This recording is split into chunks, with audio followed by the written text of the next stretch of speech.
I was talking to somebody, and they hit me with this concept of like being just and unjust, which is like was mentioned there before.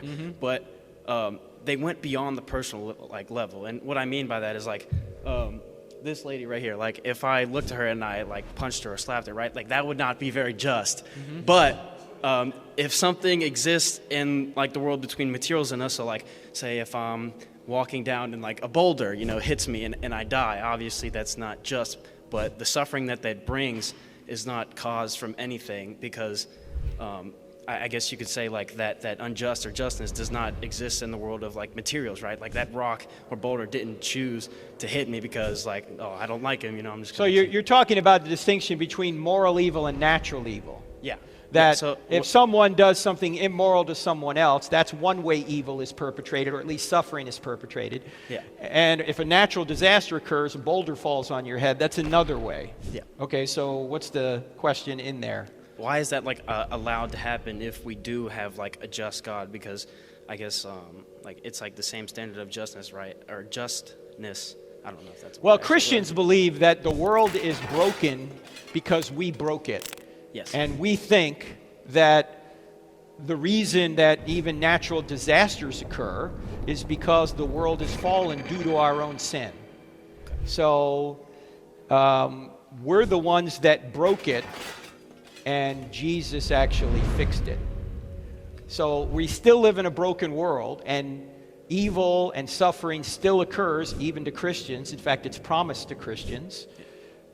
Jesus famously said, if they persecuted me, they're going to persecute you. And Paul said, anyone who lives a faithful life in Christ Jesus will be persecuted. And we're going to experience natural disasters just like everybody else.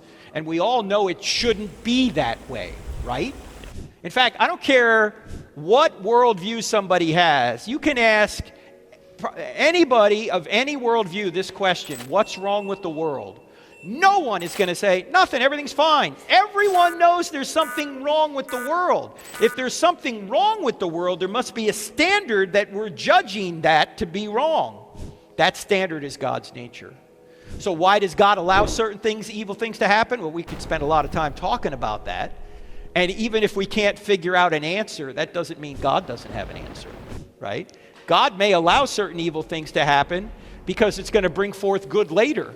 Or it might be that someone deserved something and God allowed that to happen. So we just don't know. But we all agree something's wrong with the world. And if there's something wrong with the world, we're assuming a standard. That standard can only exist if God exists. Otherwise, it's just my opinion against your opinion. Yeah. All right? So when people claim, well, this happened and it's unjust, they're already assuming a world with God in it.